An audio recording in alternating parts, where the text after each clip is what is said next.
Hello दोस्तों, कैसे हैं आप सब। मैं विकास कुमार आपका स्वागत करता हूं आपके अपने YouTube चैनल सत्य की खोज में। दोस्तों, वीडियो शुरू करने से पहले आप सभी से कहना चाहूँगा कि यदि अभी तक आपने मेरे चैनल को सब्सक्राइब नहीं किया है तो कृपया चैनल को सब्सक्राइब कर लीजिए, जिससे कि मेरी आने वाली वीडियो के नोटिफिकेशन आप तक पहुँच सके।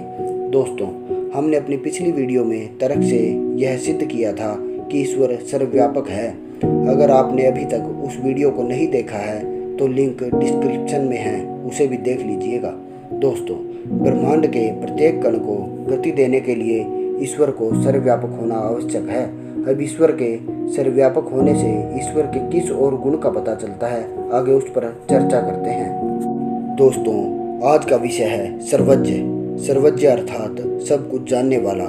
दोस्तों, आपको क्या लगता है, क्या ईश्वर सर्वज्ञ हो सकता है? क्या ईश्वर सब कुछ जान सकता है भला? देखिए, आमतौर पर सर्वज्ञ का अर्थ भूतकाल, वर्तमान काल और भविष्य काल तीनों के बारे में जानने वाले के लिए प्रयोग किया जाता है, पर ऐसा नहीं है। देखिए, सबसे पहले तो सब कुछ जानने का सबसे सामान्य जो नियम है वो यह है कि जो जहाँ विद्यमान अर्थात उपस्थित रहता है वो ही वहाँ के बारे में सब कुछ जानता है। इसलिए ईश्वर नाम की सत्ता तभी सर्वज्ञ हो सकती है जब वह सब जगह विद्यमान हो। एक स्थान पर रहने वाला, वो चाहे कोई भी क्यों ना हो, वह एक समय में सिर्फ एक स्थान का ही ज्ञान रख सकता है। हाँ, आज टेक्नोलॉजी के माध्यम से हम दूसरे स्थान की थोड़ी बहुत जानकारी पता कर सकते हैं, पर पूरी नहीं। और जब हम उस दूसरे स्थान की जानकारी पता कर रहे होंगे, उस समय हम जिस स्थान पर स्वयं होते हैं उस स्थान की जानकारी को कुछ कुछ मिस कर रहे होते हैं। अर्थात ईश्वर के सर्वव्यापक होने पर यह तो निश्चित है कि वह सब कुछ जानता है, वह सर्वज्ञ है। पर इस सर्वज्ञ शब्द को लेकर भी कुछ अलग अलग धारणाएं हैं।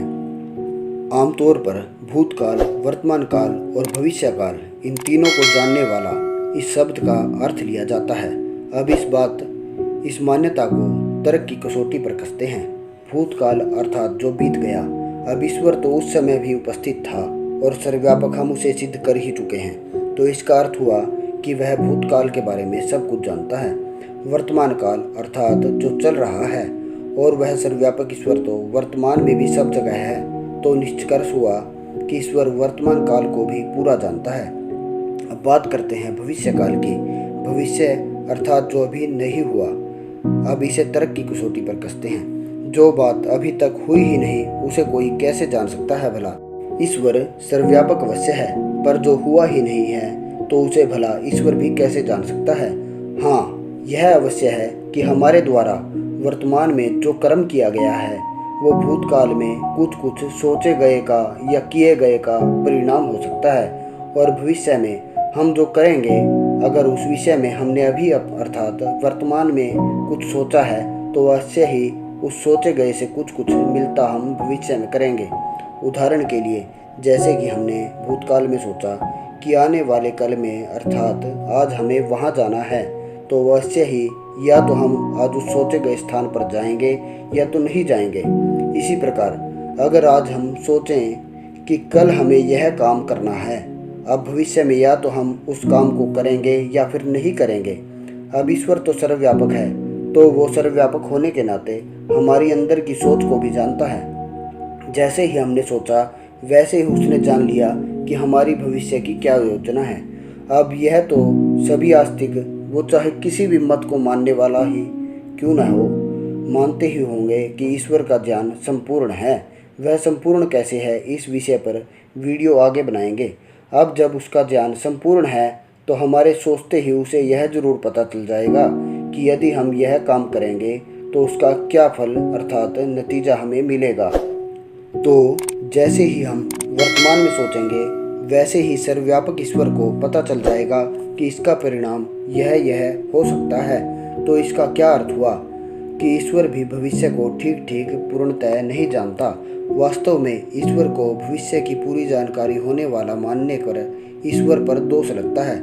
इसे समझाने के लिए एक उदाहरण देता हूँ। यहाँ हम यह मानकर चलते हैं कि ईश्वर भविष्य जानता है।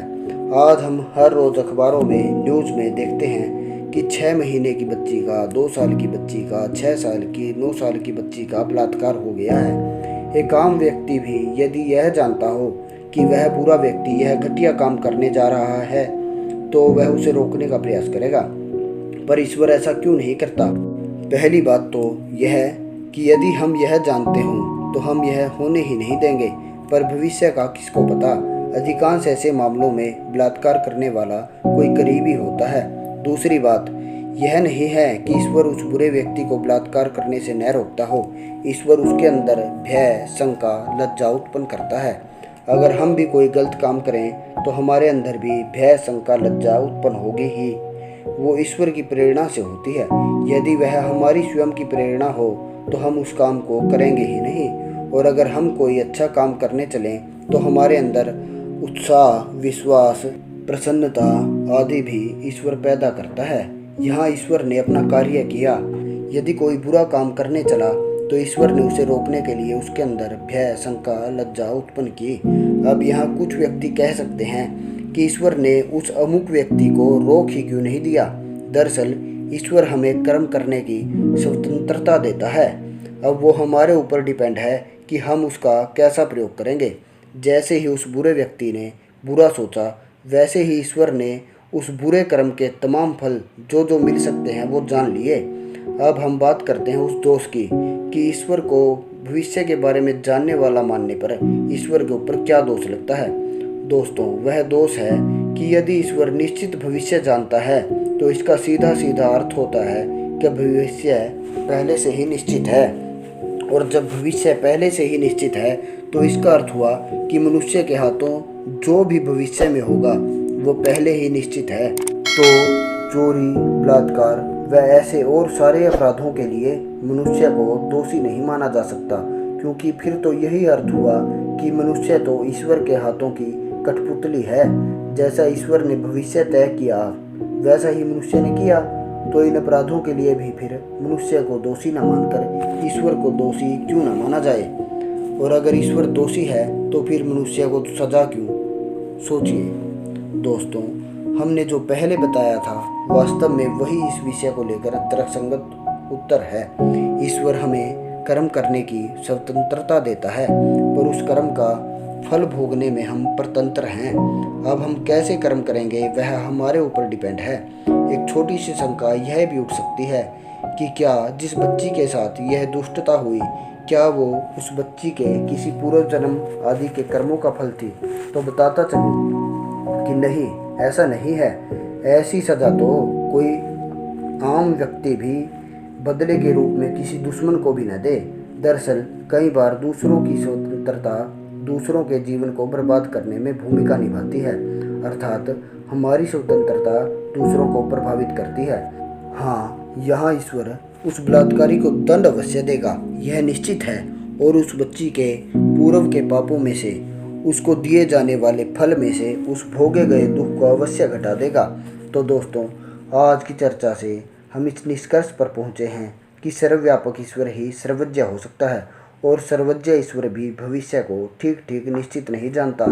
वह हमारे वर्तमान के आधार पर हमारे भविष्य के बारे में पता लगा सकता है, पर भविष्य अनिश्चितताओं से भरा है, तो इस कारण ईश्वर भी भविष्य को नहीं जानता। दोस्तों, ये तर्क पर आधारित निष्कर्ष है। हाँ, एक दो जगह जैसे कि कर्म करने की स्वतंत्रता, फल भोगने की परतंत्रता आदि में मैं शास्त्रीय प्रमाण दे सकता था, पर मैंने वो प्रमाण अभी जानबूझकर पेश नहीं किए हैं, क्योंकि पहले मैं ईश्वर के मुख्य गुण इन वीडियो के माध्यम से क्लियर करना चाहता हूँ। उसके बाद मेरी क्या मान्यता है वह मैं आपको बताऊँगा। दोस्तों, यदि ये निष्कर्ष कहीं आपकी भावनाओं को ठेस पहुँचाता हो तो इसे दिल पर मत लें और सोच विचार कर सत्य को ग्रहण करने का प्रयास करें। दोस्तों, इन बताए गए गुणों से आगे ईश्वर के किस और गुण का पता चलता है वो हम अपनी आने वाली वीडियो में चर्चा करेंगे। दोस्तों, आपको वीडियो कैसी लगी ज़रूर बताएं। प्लीज़ चैनल को सब्सक्राइब करें व शेयर करें। वीडियो देखने के लिए धन्यवाद।